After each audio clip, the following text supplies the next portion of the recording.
Re-releases. Who gets it right?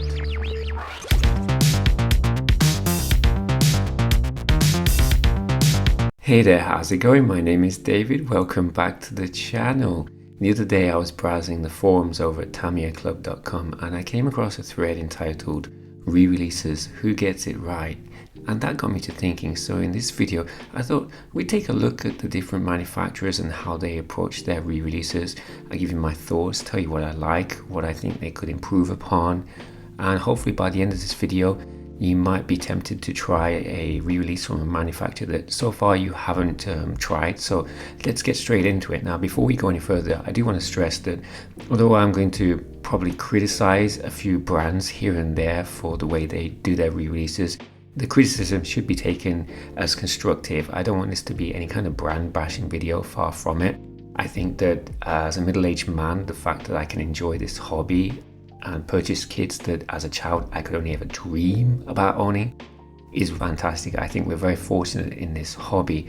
Secondly, I only want to talk about the brands that I have first-hand experience with. So that is Tamiya, Kyosho, Yokomo, Associated and Schumacher. So without further ado, let's get into it. So let's kick things off with Associated on the RC10s. Now, I didn't own an RC10 back in the day. My first experience was last year with the RC10 40th anniversary, so I can't really comment on the differences between re-releases and the originals, but it seems that Associated follow they lean towards making the minimum number of changes to their re-releases. So the design, the specifications are very similar to what they were back in the day, although they've started to release a lot of special editions that didn't exist. Generally speaking, an RC10 re-release is somewhat similar to the originals. It doesn't matter where you are in the world, buying an RC10 re-release is an expensive proposition, but especially so here in Japan, where we pay a big premium for anything RC10. To give you an idea, the typical kit is in the range of $600 or more, and I've got to say, for that kind of money, I didn't feel the value for money was there, to be honest. Yeah. Don't get me wrong, the completed machine is very nice, very good, and you can see why it was such a strong performer back in the day. It's got the racing pedigree, to be sure, but strictly from a value for money point of view, it's a tough sell, mostly due to the fact that, well, it's little things really. When I picked up my first 40th, it was like I said, my first ever RC10. I've never built one before, so you tend to follow the manual, don't you? There wasn't a manual in the box, and for that kind of money you would expect to get a manual in the box, but no manual. Okay, fair enough, I'll follow the QR code and download the manual. But then the manual you get as a download has its fair share of mistakes. Now, most of them are very minor, not even worth mentioning, but there were a couple more significant mistakes which, given that it's a digital download, could easily be rectified at any point. So I think it was a bit of a miss on Associated's part.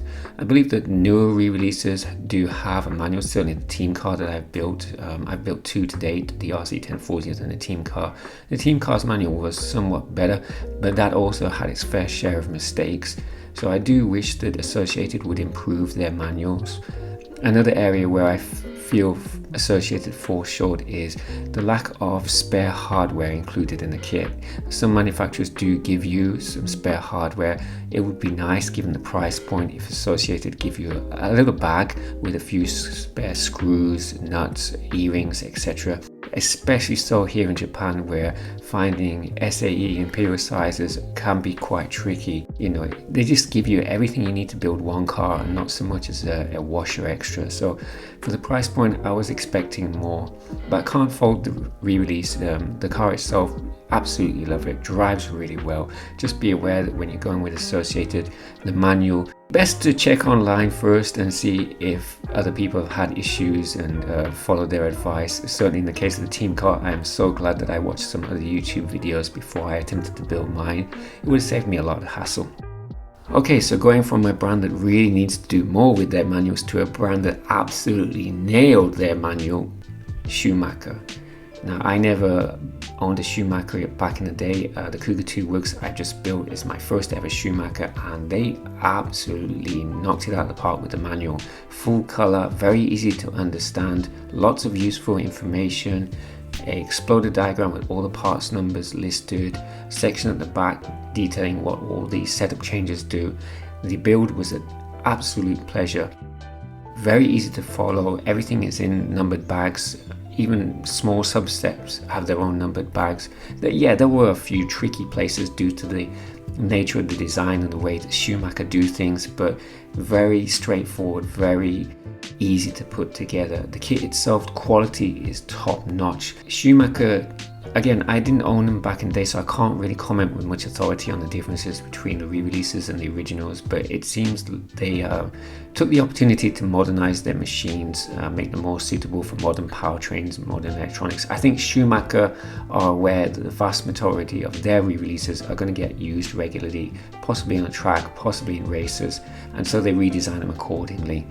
Schumacher also offer a wide range of hop-up options, newly developed hop-up options, so that you can customize your car and make it more suitable for competitive racing.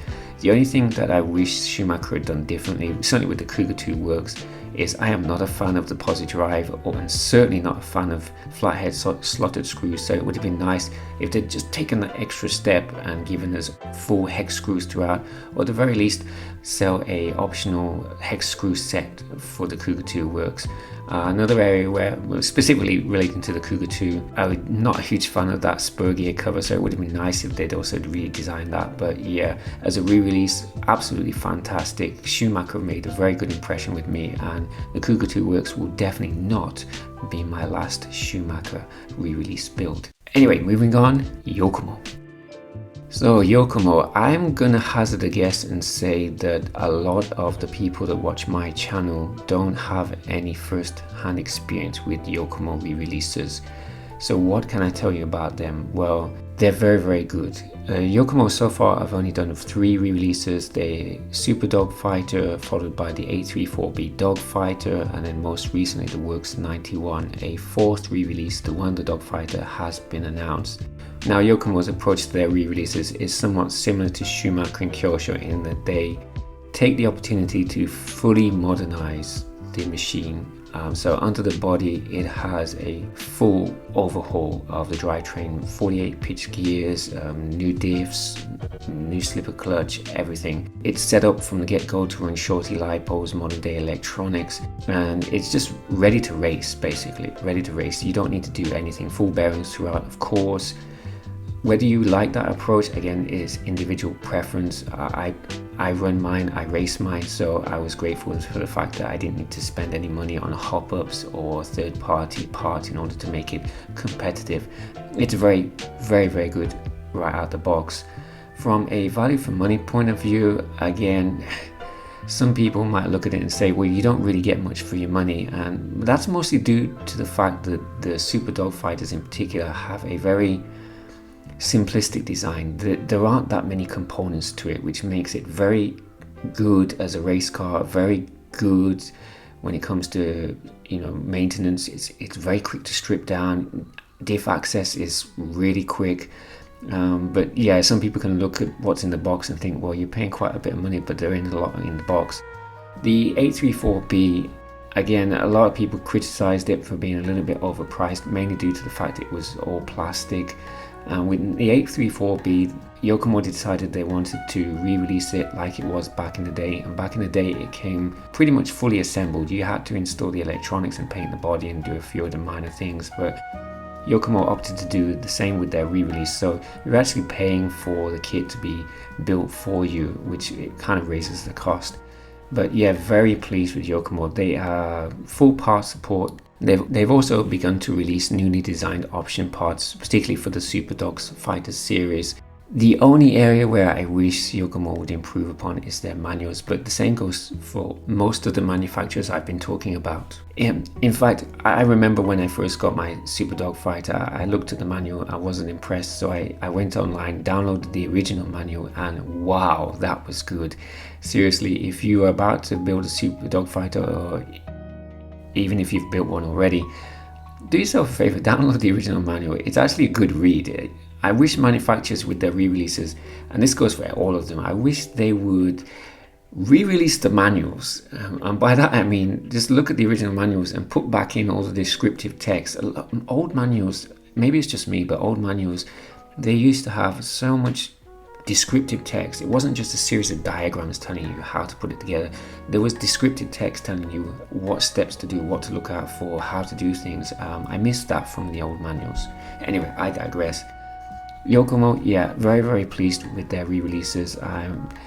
Some of the best in the business. If you haven't picked up a Yokomo re-release, you should definitely get one. I would recommend, if you're planning to race it, go with the Works 91. If you're planning just the regular use, then the standard Super Dogfighter will be fine. You will not be disappointed. Next up, Tamiya, and I'm pretty sure the vast majority of people watching this video have built one, perhaps several of Tamiya's re-releases, so you know the deal. Whereas Kyosho, Yokomo, Schumacher take the re-release as an opportunity to modernize certainly the drivetrain of their buggies, Tamiya has always had this approach to do the absolute minimum, change as little as possible. So with a re-release coming out, you can be pretty sure the only significant changes are going to be related to decal sets due to licensing agreements and perhaps sections in the manual related to installation of electronics. Whether you like that approach, whether you prefer to have re-releases as close to the originals as possible, or you prefer a more modernized drivetrain, is going to be down to individual preferences. For me, it all depends on the buggy that I'm buying and what I intend to do with it once it's finished. So in the case of, for example, a Sand Scorcher, I know it's going to get occasional light use, so I don't mind if it's very close to the original. Conversely, something like a Top Force that I know I'm going to build, run, and possibly race, it would be nice if Tamiya had taken a few steps to modernize the design. Certainly, I don't think Tamiya are about to start re-releasing buggies with 48 pitch drivetrains, newly designed diffs, do away with the 06 mod, 08 mod pinions, and so on and so forth. But it would be nice if they address known weak points. Just off the top of my head, the A5 part on the Thundershot series, that is notoriously for braking. It would be nice if they updated some parts here and there. Another difference to other manufacturers is Tamiya, to my knowledge at least, aren't designing and producing new hop-ups for their re-released cars. Any hop-ups that they have would be things that were available back in the day and not necessarily something that has just been freshly designed for the buggy. But being Tamiya, there are just so many third-party manufacturers out there producing hop-ups and custom parts for their kits that you're never going to struggle to find an upgrade for whatever buggy you might be running. Tamiya's manuals are some of the best in the business, very easy to follow, very beginner friendly. Likewise, their box art is the gold standard when it comes to RC cars. Tamiya kits are always very good value for money, and their kits are priced accordingly. They are mostly plastic, but the plastic quality is on the whole very, very good. A few changes that I'd like to see with Tamiya as well. One would be bearings. Again, people have been asking for that for years now. Tamiya do things the wrong way and they're not likely to start putting bearings in. But there are a couple of things that I really wish Tamiya would do different. The first is be a little bit more, I want to say, transparent when it comes to their re-releases. Their fan base has been pleading for years and years now for certain models to be re-released, and to my knowledge, Tamiya have never replied. It would be nice to know, or one way or the other, if a certain model is ever going to be re-released. Tamiya just put us out of our collective misery and just say, yes, at some point the Falcon is going to come back, or no, sorry, don't hold your breath, the Falcon is never going to come back, or whatever car you've been waiting for. So I do wish they'd be a little bit more communicative with their fan base. And the second thing is probably unique to where I am. For some reason in Japan, we do not get electronic speed controllers in our Tamiya kits. I know outside of Japan, several markets do. We have never been given an electronic speed controller in our kit, which maybe the price is different and that accounts for it, but it would be nice if we got an ESC in the kit. Anyway, that's Tamiya. So finally, Kyosho. So Kyosho, in my opinion, they offer the best re-release experience. full stop. They are the gold standard. Yeah, call me a Kyosho fanboy, guilty as charged, but I do sincerely believe that they have the best approach when it comes to re-releases. They are some of the best on the market in terms of quality, value for money, build experience, part support, aftermarket parts, hop-ups. They're just absolutely amazing. So if you've not built a Kyosho yet, a re-release Kyosho, I really do recommend you pick one up. You will not be disappointed. My channel has become known for Kyoshos, and I have lost count of the number of times people sent me messages, contacted me and said, you know, we watched your videos, we picked up our first Kyosho Legendary Series re-release, and yeah, we were absolutely blown away. You will not be disappointed. They are by far and away some of the best in the business. So what makes them so special? Well, when Kyosho decided to do a re-release, Akira Kogawa, the man behind the re-releases and the man behind the originals back in the day, and his team at Kyosho, they go through the design and they just thoroughly modernize it. Drivetrain, everything is moved over to 48 pitch gears. It's all designed for modern day electronics, brushless systems. They convert everything to hex screws. They look at the design, identify problem areas, weak points, and they fix them, and they do it in such a way that they don't detract from the original design. So side by side, an original and a re-release, superficially they look almost the same, but underneath there are so many changes. Anytime Kyosho do a new re-release, over on Kyosho's YouTube channel, Akira Kogawa will do a full in-depth build video and often talk about all the changes they made to the kits and why they made them, and it's an eye-opener. I'll put a link in the description below to their YouTube channel. Definitely go check it out. Value for money is there too. I mean, Kyosho kits tend to be more expensive than Tamiya, but most of the two-wheel drive Legendary series, particularly things like the Scorpion, the Turbo Scorpion, can be bought in Japan for about a third of the cost of an RC10. And for that, you're getting a kit that's almost entirely metal. You open the box, blister pack presentation, you get a bag full of spare hardware, including screws, nuts, bolts, washers, E-clips, O-rings, very good quality parts. The manual is straightforward, easy to follow. I do wish they'd put some more descriptive paragraphs in, but there are very few mistakes, and if there are mistakes, there's usually a separate page with corrections on it. They produce full range of spares and newly developed option parts, and the list of option parts is pretty extensive. You know, things like the Javelin, you can get multiple different cage colors, wing colors, multiple different designs of wheels, 2.2-inch wheels, standard size wheels, multiple different tire sets, upgrade parts, carbon pieces, hardened alloy aluminium pieces. The list just goes on and on and on. Very, very good re-releases all around, and in my opinion, some of the best, well, the best in the business. I've yet to come across a manufacturer that does their re-releases better. Again, call me a Kyosho fanboy, guilty as charged, but if you've not built one and you've been on the fence, do yourself a favor, pick yourself up a Kyosho Legendary Series re-release. You will not be disappointed.